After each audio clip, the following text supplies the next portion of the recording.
ये है रशिया, दुनिया की 9वीं सबसे बड़ी इकोनॉमी, जिसने इस वक्त पूरी दुनिया को हिला कर रख दिया है। और इस रशिया के लिए सबसे बड़ा खतरा है नेटो। नेटो, जिसे नॉर्थ अटलांटिक ट्रीटी ऑर्गेनाइजेशन भी कहा जाता है, असल में अमेरिका और यूरोप के इन 30 कंट्रीज के दरमियान एक एग्रीमेंट है कि वो एक दूसरे की आजादी और सिक्योरिटी को मिलकर डिफेंड करेंगे। मतलब अगर इन 30 कंट्रीज में से किसी पे भी अटैक हुआ तो ये सारे कंट्रीज मिलकर उसे डिफेंड करेंगे। लेकिन इस अलायंस को बहुत जल्द एक बहुत बड़ा धचका पहुंचने वाला है। नेटो की एक बहुत बड़ी वीकनेस जो उसे रशिया के मुकाबले में बहुत कमजोर करने वाली है। अगर हम नॉर्थ अटलांटिक ओशन की तरफ आए तो यहाँ पर वो जजीरा है जिसने करीबन 400 साल तक पूरी दुनिया पर हुकूमत की। इस जजीरे ने अमेरिका से मिलकर नेटो की बुनियाद रखी। इस जजीरे को हम ब्रिटेन, यूनाइटेड किंगडम, इंग्लैंड या यूके भी कहते हैं। यूके इस वक्त अपनी हिस्ट्री के बदतरीन क्राइसिस से गुजर रहा है। यूके के डेट्स डबल हो चुके हैं। एनर्जी क्राइसिस में बहुत शिद्दत आ चुकी है। रेस्टोरेंट्स और पब्स बंद हो रहे हैं। यूके में इन्फ्लेशन रेट इस वक्त पिछले 40 सालों में सबसे ज्यादा है। 51 दिनों में 3 प्राइम मिनिस्टर चेंज हो चुके हैं। इस सब के साथ साथ सबसे बड़ा खतरा जो यूके पर मंडला रहा है वो है स्कॉटलैंड की आजादी। असल में 2014 में यूके की गवर्नमेंट ने स्कॉटलैंड को इंडिपेंडेंस के लिए रेफरेंडम करवाने की इजाजत दी। उस वक्त यूके यूरोपीय यूनियन का हिस्सा था और स्कॉटलैंड के 55% लोगों ने यूके में रहने के लिए ही वोट दिया। लेकिन फिर 2016 में यूके के यूरोपीय यूनियन से निकलने के बाद स्कॉटलैंड में होने वाले रेफरेंडम में 62% लोगों ने वोट दिया कि वो यूरोपीय यूनियन का पार्ट बनकर ही रहना चाहते हैं। मगर क्योंकि इंग्लैंड और वेल्स के वोट्स स्कॉटलैंड से कुछ ज्यादा थे, इसलिए ब्रिटेन ने यूरोपीय यूनियन छोड़ दिया। अब क्योंकि स्कॉटलैंड यूके का ही हिस्सा माना जाता है तो ऑटोमेटिकली स्कॉटलैंड भी यूरोपीय यूनियन से निकल गया। हालांकि स्कॉटलैंड की मेजोरिटी ये चाहती थी कि वो यूरोपीय यूनियन का पार्ट रहे। स्कॉटलैंड के पास अब यूरोपीय यूनियन में दोबारा शामिल होने का एक ही तरीका है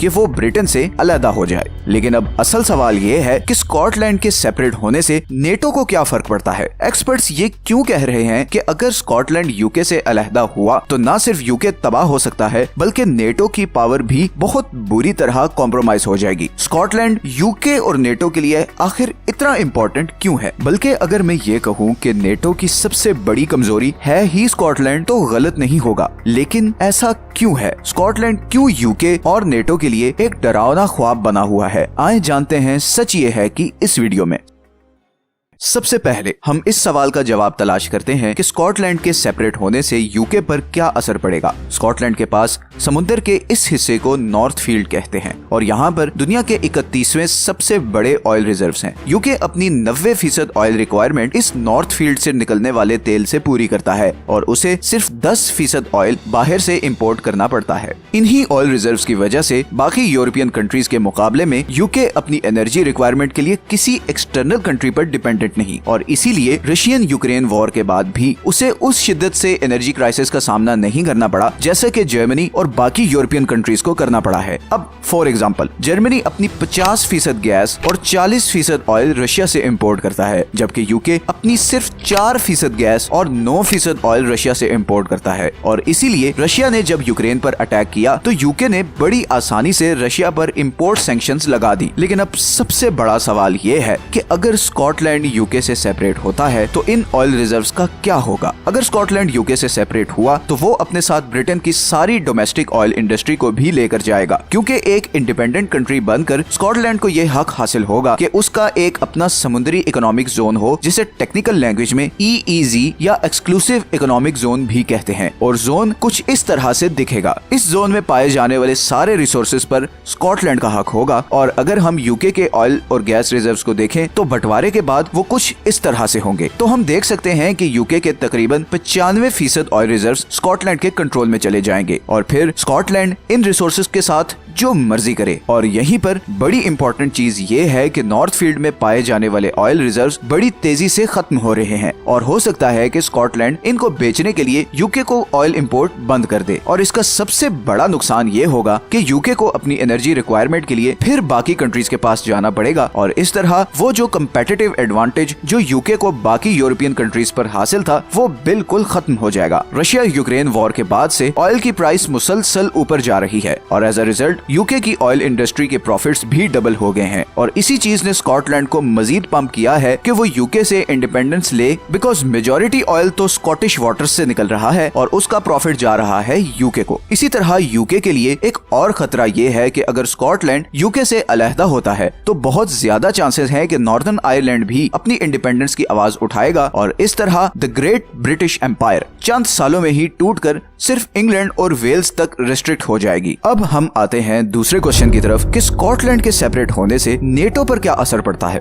अगर स्कॉटलैंड यूके से अलहदा होता है तो उसके पास दो चॉइसेस होंगी। पहली ऑप्शन तो ये है कि वो नेटो का मेंबर बनने के लिए री अप्लाई करे और फिर उसे एक लंबे ब्यूरोक्रेटिक प्रोसीजर से गुजरना पड़ेगा। दूसरी ऑप्शन ये है कि वो आयरलैंड की तरह न्यूट्रल हो जाए और नेटो का हिस्सा ना बने, लेकिन इन दोनों सूरतों में नेटो के लिए नुकसान है। असल में नॉर्दर्न और सदर्न स्कॉटलैंड में ब्रिटेन की बहुत सी मिलिट्री बेसेस हैं, जैसे कि लॉसीमाउथ बेस, ल्यूकर्स बेस और कमिंग्स बे बेस। इन्हीं बेसिस के जरिए यूके अपने बॉर्डर्स को किसी भी एक्सटर्नल थ्रेट से प्रोटेक्ट करता है। इनमें सबसे इम्पोर्टेंट बेस ये लॉसीमाउथ है, क्योंकि यहीं से रशिया के जेट्स गुजरते हैं और सारे यूरोप पर नजर रखते हैं। बल्कि 2014 में जब रशिया ने क्राइमिया पर कब्जा किया तब रशियन एयरफोर्स के जहाज बहुत फ्रीक्वेंटली इस रूट से गुजरते थे और ब्रिटिश एयरफोर्स इस बेस के थ्रू बार बार इन जेट्स को इंटरसेप्ट करती थी। लेकिन अगर स्कॉटलैंड इंडिपेंडेंट होता है तो बहुत चांसेस हैं कि वो ब्रिटेन से ये बेसिस खाली करवाएगा और उसके नतीजे में यूके का एयर डिफेंस बहुत बुरी तरह कॉम्प्रोमाइज हो जाएगा। लेकिन बात सिर्फ यही खत्म नहीं होती। नेटो के लिए इससे भी ज्यादा खतरनाक चीज है ये सबमरीन बेस, जिसे फास्ट लेन कहा जाता है। इस पूरे रीजन में इससे ज्यादा इम्पोर्टेंट नेवल बेस कोई नहीं, क्योंकि यहाँ पर यूके की न्यूक्लियर सबमरीन्स हैं और किसी भी न्यूक्लियर अटैक की सूरत में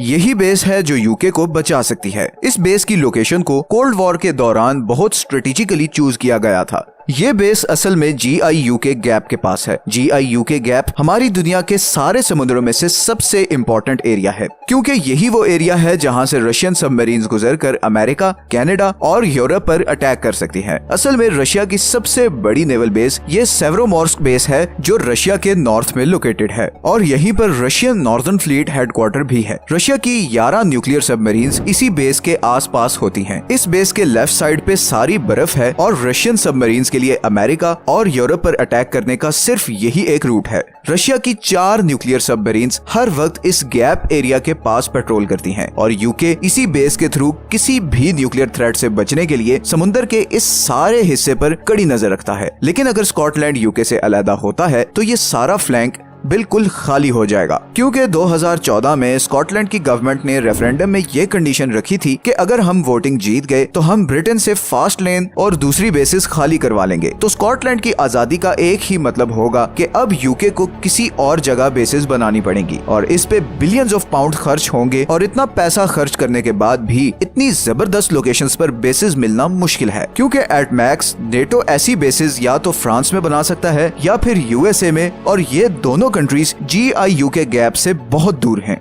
ये बेसिस इसलिए भी जरूरी हैं कि सितंबर 2022 में व्लादिमीर पुतिन के एडवाइजर ने टीवी पर यह थ्रेट किया कि अगर यूके ने रशिया पर से सैंक्शंस खत्म ना की और रशिया के खिलाफ अपना अग्रेसिव स्टांस नहीं बदला तो रशिया के न्यूक्लियर मिसाइल्स लंदन को टारगेट कर सकते हैं। और इस धमकी से ठीक 1 साल पहले यूके में ये बहस चल रही थी कि अब यूके को न्यूक्लियर वेपन्स की जरूरत नहीं, क्योंकि यूके पर अब कोई न्यूक्लियर अटैक नहीं करेगा। लेकिन फिर रशिया की धमकी के बाद से ये न्यूक्लियर बेसिस एक बार फिर यूके और नेटो दोनों के लिए बहुत बड़ी जरूरत बन गई है और इसीलिए स्कॉटलैंड से नेगोशिएशंस की जा रही हैं कि वो इंडिपेंडेंस का डिसीजन वापस ले ले, मगर फिलहाल ऐसा होता नजर नहीं आ रहा। स्कॉटलैंड की इंडिपेंडेंस से एक और बड़ा नुकसान जिस चीज का होगा वो है कम्युनिकेशन। असल में अटलांटिक ओशन के इस सारे हिस्से में दुनिया की 95% इंटरनेट केबल्स हैं। इन्हीं केबल्स के जरिए सारे कॉन्टिनेंट्स आपस में कनेक्टेड हैं। हम इंटरनेट यूज करते हैं और इन्हीं कम्युनिकेशन लाइंस के जरिए अमेरिका, यूरोप और एशिया में मौजूद अपने फौजियों से कम्युनिकेट करता है। तो अगर ये बेसिस यूके के हाथ से जाती हैं तो बहुत बड़ा चांस है कि Russian submarines in communication lines को भी काट देंगी और ऐसा पास्ट में हो भी चुका है। जनवरी 2022 में रशिया के यूक्रेन पर हमला करने से करीबन 1 महीना पहले नॉर्वेजियन मेनलैंड और स्वेलबार्ड आइलैंड के दरमियान फाइबर ऑप्टिक्स केबल बड़ी मिस्टीरियसली कट गई थी। स्वेलबार्ड आइलैंड पर दुनिया का सबसे बड़ा सैटेलाइट ग्राउंड स्टेशन है, जहां से वेस्टर्न एजेंसीज रशिया की मिलिट्री एडवांसमेंट पर नजर रखती हैं। और कुछ ही दिन पहले नॉर्वे की इंटेलिजेंस ने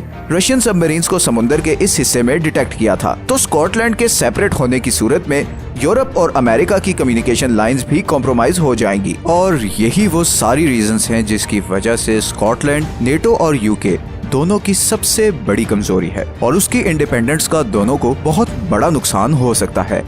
आखिर में ये हैं वो सारे सोर्सेज जहां से हमने इस वीडियो के लिए कंसल्ट किया है। अगर आपको ये वीडियो अच्छी लगी है तो इसे लाइक और चैनल को सब्सक्राइब जरूर कर दें, बिकॉज हम बहुत से इंटरेस्टिंग टॉपिक्स पे वीडियोस ला रहे हैं और उम्मीद है कि वो आपको जरूर पसंद आएंगी। मिलते हैं नेक्स्ट वीडियो में। अल्लाह हाफिज।